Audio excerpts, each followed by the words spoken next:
Bring it in, gentlemen. Make sure you give me a good, clean fight. Watch the rabbit punches, watch the kidney punches, and give me a good, clean fight. Good luck.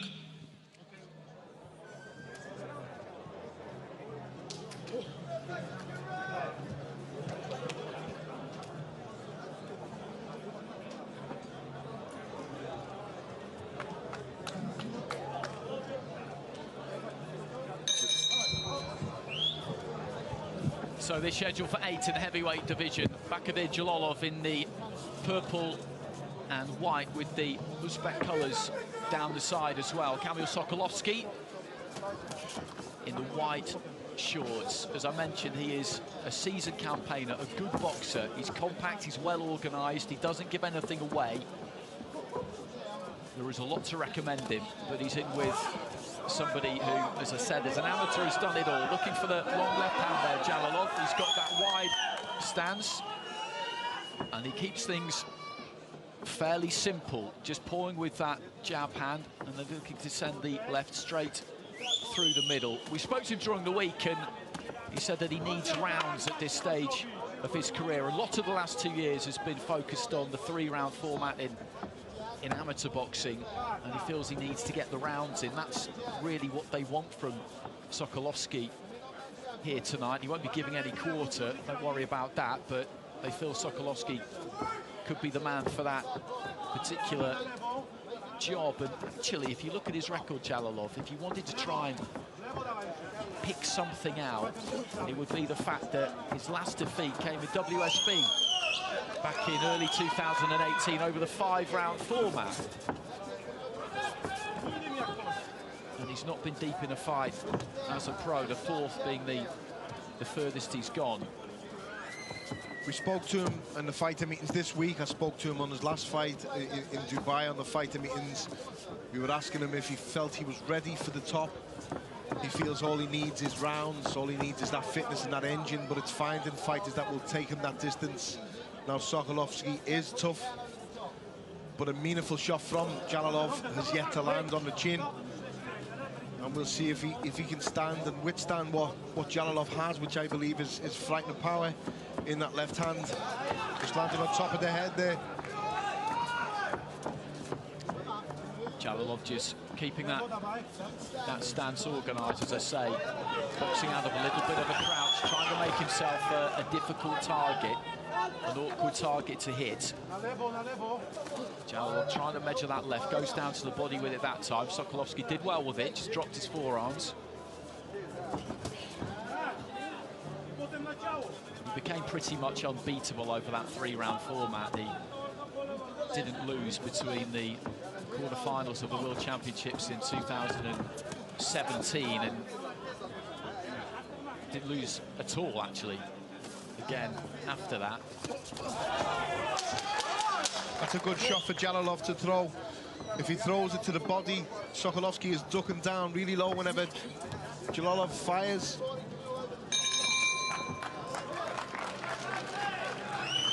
So round down, around. All he needs to build up. There's not much else that he'll be able to learn and add to his game apart from the fitness and the engine to do the 12-round period, the 12-round distance. I know that Joe Joyce rates Jalolov's punching power as being right up there with anybody that he's faced. Hrgovic and Joyce are too far down the track for there to be any reason for them to fight Jalolov until a good way down the track. Yeah, there's that 1-2 from Jalolov. Let's not get ahead of ourselves. He's got business to do here, and he's caught Sokolovsky, who's saying that it was a slip, but it was started with a punch. There was a crunching left hand that got through a few seconds before, then just a right hand. Yeah, just a flash knockdown, but it did land. Good body shot there from hand into the body, and this is tough work for the Pole, reaching for the left there. Jalolov didn't quite manage to find the target with that one. People seem to forget, and he's misleading because of the size of him, but how fluid he moves. Jalolov, how good he is on his feet. Just pushes out of range, in and out of range. He glides around the ring, he conserves energy, he doesn't waste much, and he certainly doesn't waste shots. he's got that real Uzbek style. When you watch Uzbek fighters, Kazakhs too, you see a lot of southpaws, and they're great at just getting the feet in, throwing combinations, pulling the feet back out. You hardly ever see their feet any distance apart. They're the same distance apart at all times, which just gives them that balance on the way in and on the way out. Yeah, it's them good fundamentals, Andy, which you're taught from when you're a kid or when you first start boxing. You master them basics, you get them basic fundamentals right, and you're going to go far in the game.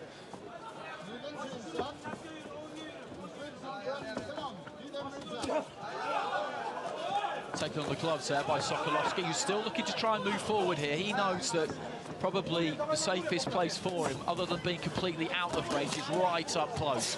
All the way in or all the way out, and he's probably okay. If he gets caught in that middle distance on the way in, then he's got a big problem. Yeah, he walked right into a stiff jab there from Jalolov as he tried to lunge in, Sokolovsky. Inside on Jalolov may be safe, but you've got to do the work to get there. It's not as easy as it looks getting inside on Jalolov with those long arms and the power that he possesses. Left to the body there as he was on the way in.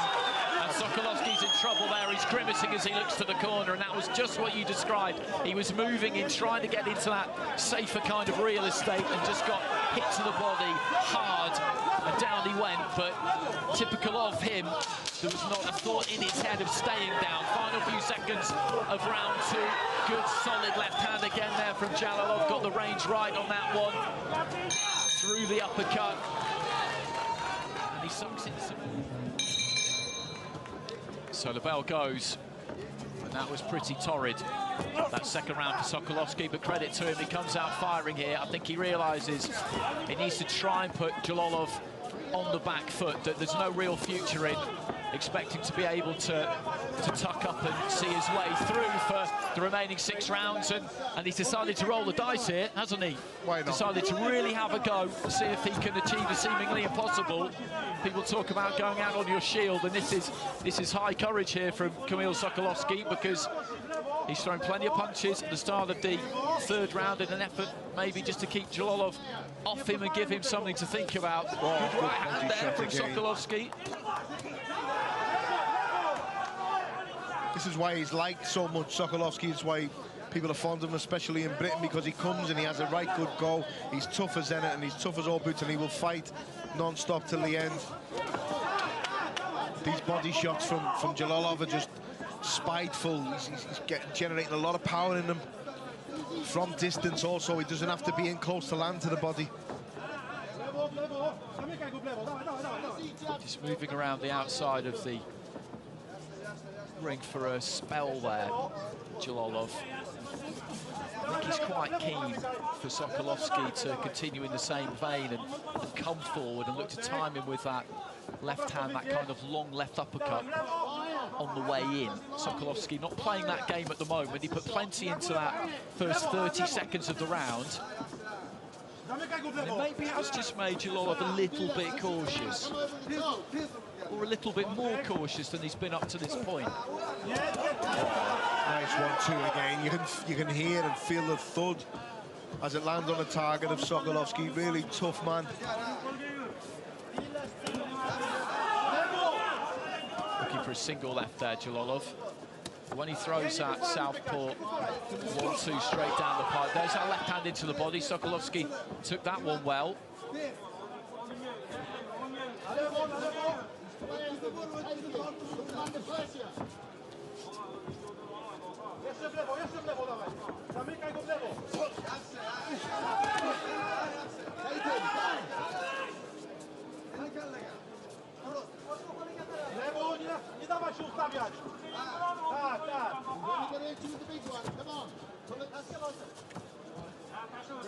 Stepping in there, Sokolovsky grabs hold of his man, and he's shown all of his experience in this 3rd round, hasn't he, Sokolovsky? Yeah. Came out bombing at the start of the round and fooled me into thinking that he was going to look to try and go for the win. Yeah.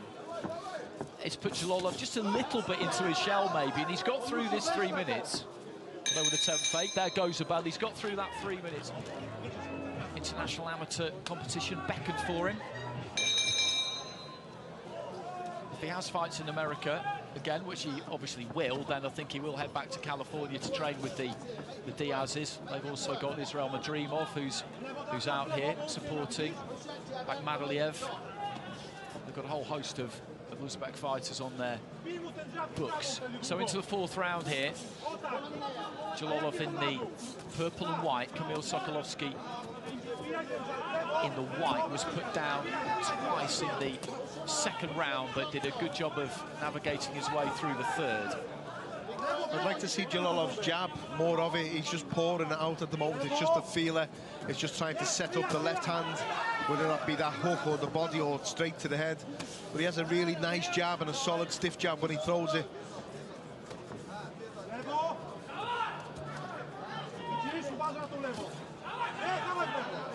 The left hand of Jalolov, even if he misses, he's still in a position to throw.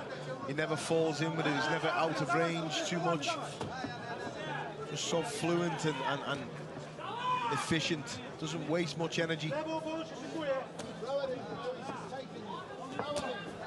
bit more on the jab that time, then again throws that left. The gloves are up for Sokolovsky, but every time you see Jalolov land on gloves, you see the effect that has, as you've been saying. They cannon back into the face. Sokolovsky reaching for his right hand there, midway through round 4. Good left hand. Terrell Wright lasted 4 rounds against Jalolov in the Uzbek's third fight before calling it a day. So if Sokolovsky can take him into the 5th, then that will be the deepest anyone has managed to take him.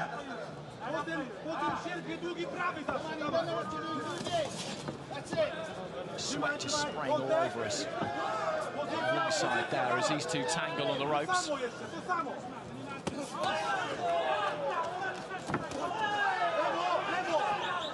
Good crisp 1-2, but Sokolovsky took it, puffed out his cheeks.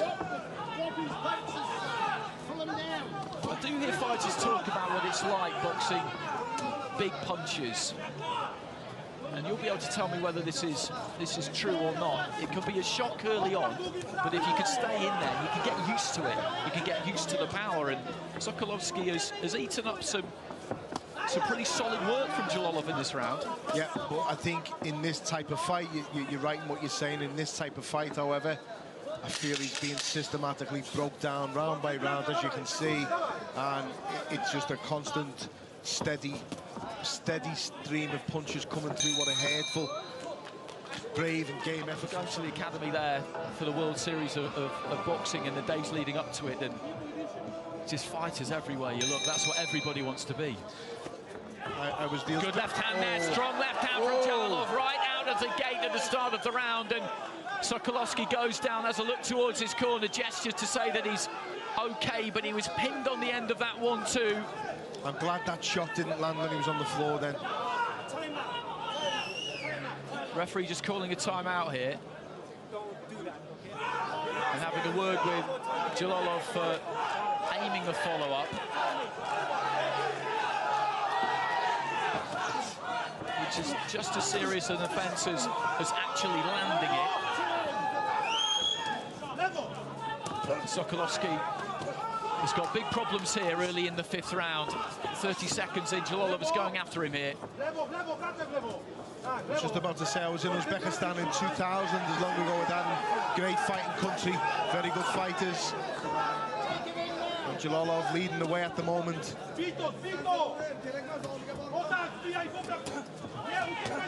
Just trying to tuck up here, Sokolovsky. Big puffing out of the cheeks there as Jalolov just tries to force that left hand through. A lot of bruising on the right cheek of Sokolovsky as well.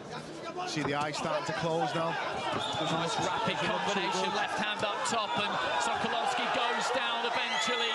And again looks to his corner, and the referee waves this one over. Sokolovsky isn't happy, but I think the referee has done the right thing there. He protested his prey.